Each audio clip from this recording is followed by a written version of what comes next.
टुकेल के जंगल से निकला एक अजीब सा प्राणी, शीतदू। ना ही कोई इंसान ना जानवर, और अस्तित्व से भी कोई नहीं जानता कि वो कौन है, पर सदियों से वो बरकरार है उस गांव में। मैं पर्सनली बताऊं तो शीतदू नाम सुनकर ही मुझे लगा कोई ऐसी चीज है जो है भी और नहीं भी, पर नाम में ऐसी एनर्जी कि मेरे भी गूस बम्प्स निकल आए। सच बताऊं, फिर इसका खुलासा तब हुआ जब मैं पिछले महीने ट्रिप पर नैनीताल गया हुआ था और वहां मेरी मुलाकात हुई हमारे ही राइटर से। सब कैंप फायर जलाकर बैठे हुए थे। उन्होंने शीतदू की पूरी कहानी हमें बताई। पहले तो लगा ये बंदा डीगे हाँक रहा है, लेकिन जब उन्होंने आखिर में कहा, सर उन तीनों लड़कों में से एक मैं खुद था सच में, तो मैंने कुर्सी छोड़ दी, क्योंकि उस लड़के को बताते बताते सफोकेशन होने लगी, जैसे उसका ट्रॉमा हो। और फिर हम उनके होम टाउन पर गए। हमने अपनी आंखों से वो काला बड़ा पत्थर देखा, कालू अगाड़ का वो गधेरा, और वो कुकेल का जंगल जहां वो रहता था। मैं हूं रामाकृष्ण दीक्षित, और आज की कहानी सिर्फ डर को दोहराती है। इसे सुनने के बाद आप सो नहीं पाएंगे। शाम के 6 बजे कुकेल के डरावने जंगल से 3 भाई लकड़ी लेकर घर की ओर जा रहे थे। विक्रम, अजय और सबसे छोटा सौरभ। सौरभ बार बार पीछे मुड़कर देख रहा था। उसे ऐसा लग रहा था कि कोई उसके पीछे है या कहीं से उन्हें देख रहा है। इसी तरह तीनों कलू अगाड़ के गधेरे के नजदीक पहुंचने वाले थे। सबके मन में बस एक ही बात थी, कैसे भी करके गधेरा पार हो जाए बस। अरे जल्दी जल्दी चलो रे, आज मां डांटेगी, बड़ी देर हो गई है बाल। सौरभ ने घबराते हुए कहा, अरे तेरी वजह से हुई है, मैं तो कह दूंगा कि तू जंगल में खेलने लगा था। और बातों ही बातों में तीनों गधेरे के पास पहुंचे। गधेरे मतलब समझो एक छोटी सी पहाड़ी स्ट्रीम, पत्थर के बीच से बहता पानी, बहुत खूबसूरत जगह है। दिन में तो बहुत अच्छी लगती है, लेकिन शाम होते ही लोग उस तरफ जाना बंद कर देते थे। क्यों? तो मैं आगे बताऊंगा। यह गधेरा रास्ते के बीच में पड़ता था, और यही पहले से उन बच्चों को दफनाया जाता था जो बचपन में मर जाते थे। और अमूमन गांव के लोग यहां रुककर पानी पीते थे। ये तीनों भी रुक गए। अरे भूला, रुक तो, जरा पानी पी लेता हूं, सौरभ ने कहा। फिर सबने गधेरे के उस पार लकड़ी उतारी। तभी उन्हें जमीन पे कुछ अजीब से निशान दिखे और एक जोर की चीख, जैसे किसी बच्चे की। विक्रम के कानों में फटी और वो घबराया। ओए, तूने कुछ सुना? कोई चिल्लाया ना? अजय ने उसे देखा। अबे तेरे कान बज रहे हैं, इतना सन्नाटा है भाई, किसी चिड़िया झिंगूर की आवाज नहीं आ रही पानी बहने के सिवा, और तू कह रहा है कि कोई चिल्ला रहा है। वाह, हमें डराने की तैयारी कर रहा है क्या? सौरभ पानी पीते हुए बोला। फिर सब ने हाथ मुंह धोया। ठंडी हवा चल रही थी, जंगल एकदम शांत था, लेकिन सौरभ बार बार ऊपर की ओर देख रहा था, जहां से वो आए थे, जैसे वहां कोई था पर दिखाई नहीं दे रहा था।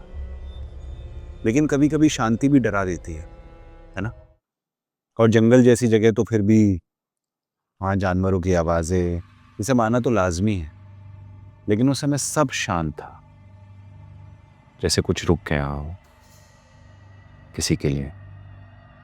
और ये अजय ने नोटिस किया। भाई, कोई पक्षी की आवाज नहीं आ रही है, कोई झिंगूर तक नहीं है। तूने नोटिस किया क्या? हवा भी आवाज नहीं कर रही है, अजीब लग रहा है बहुत मुझे। विक्रम ने हंसते हुए कहा, अबे तू ज्यादा सोच रहा है, चल अब चलते हैं, रात हो गई है। लेकिन उसी पल ऊपर से, बहुत ऊपर से, जंगल की गहराई से एक आवाज आई।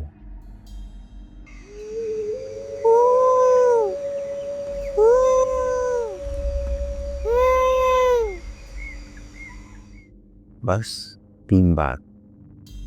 तीनों रुक गए।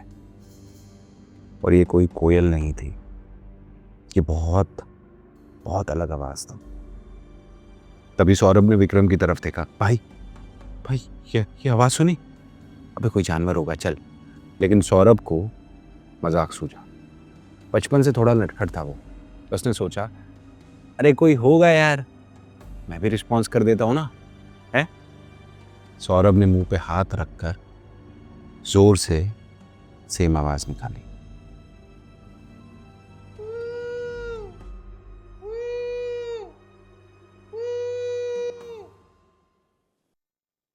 बस इतना ही, और जंगल जैसे जाग गया। अचानक तेज हवा चलने लगी। जो पक्षी अभी तक चुप थे वो चिल्लाने लगे। लेकिन उस वक्त सबसे ज्यादा अजीब बात क्या हो, वो हरे भरे पत्ते अपने आप पेड़ों से गिरने लगे। इन सबके बीच पूरी घाटी अंधेरे में समा गई। भाई कुछ अजीब हो रहा है, कुछ अजीब हो रहा है, चलते हैं, चलो चलो चलो चलो चल। अजय ने कहते ही अपनी लकड़ी उठाई, और फिर तभी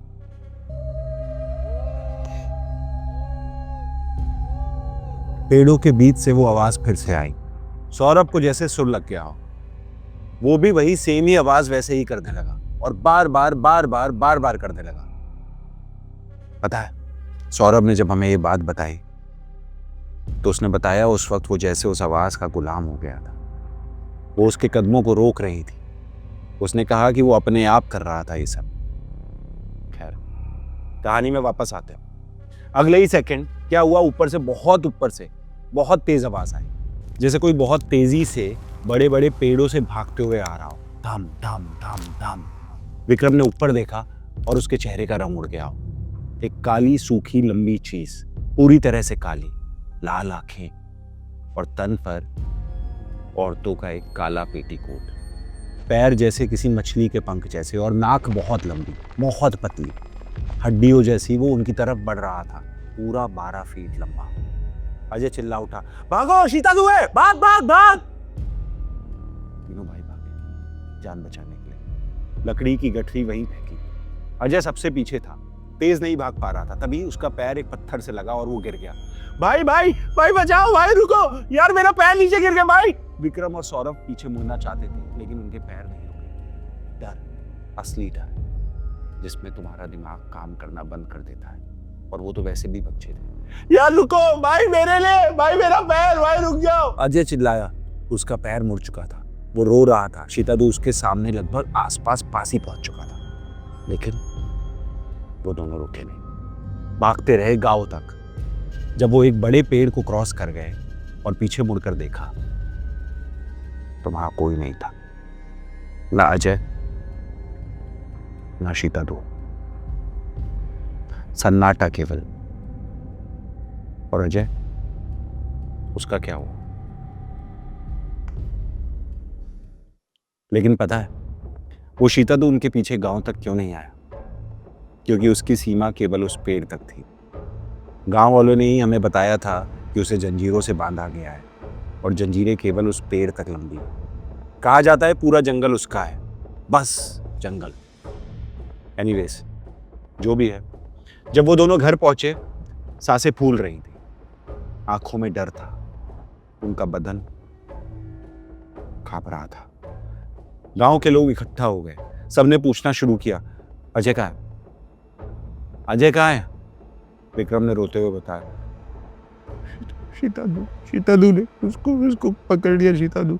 बस पूरा गांव एकदम से चुप हो गया। बुजुर्ग लोग समझ गए थे कि क्या हुआ है। उनके लिए ये कोई नई बात नहीं थी, उन्होंने पहले भी ये सब देखा हुआ था। लगभग 15-20 लोग मशाले लेकर, लाठियां लेकर कालू अगाड़ की तरफ चले, सिर्फ मशालों की रोशनी लिए। जब वो गधेरे के पास पहुंचे, सब रुक गए। वहां एक बड़े से पत्थर पे वो चीज बैठी थी, शीतादू। वो नहा रहा था, उसके सर पे जटाएं थी जो घुटनों तक फैली हुई थी। सबकी रूह कपकपा गई, और फिर उसने लोगों को देखा। उसकी वो लंबी नाक लोगों की तरफ घूमी, और वो मुस्कुराया। सफेद दांत जैसे किसी भेड़िया के हों, और गांव वालों की तरफ बढ़ने लगा। सबने एक वक्त जाया नहीं करा, सीधा वापस भाग गए, क्योंकि रात में अब कुकेल में रुकना मरने जैसा था। फिर सबने सुबह होने का वेट किया। उजाले में जब जंगल में ढूंढा तो अजय कहीं नहीं मिला। उसकी लाश तक नहीं मिली, और पूरे गांव में सन्नाटा छा गया। फिर से रात होते होते सब हार कर घर वापस आए। कहते थे कि शीतादू उस गांव में सदियों पहले शाम को किसी बच्चे के रूप में गांव में आता था। तब गांव वालों ने एक अखंड जगाड़ लगा के उसे कालू अगाड़ में गाड़ दिया, एक पत्थर के नीचे बांध कर, और मंत्रों से उसकी सीमा बना दी थी। लेकिन फिर भी वो हर साल एक दिन निकलता था। बदकिस्मती से वो दिन अजय को ले गया। कहां, किस दुनिया में, आज तक पता नहीं चला। मैं आपसे सीरियसली कह रहा हूं, अगर कभी उत्तराखंड के जंगलों में जाओ और किसी गधेरे के पास तुम्हें कोई अजीब सी आवाज सुनाई दे तो प्लीज रिस्पॉन्स मत देना, क्योंकि उस दिन अपना सौरभ वो आवाज नहीं देता तो शायद अजय बच जाता। और इसी बात का ट्रॉमा उसे आज भी खाता है। ये कहानी तो यहीं खत्म होती है, पर ऐसी और कहानियां सुनने के लिए सब्सक्राइब करें हमारे चैनल को।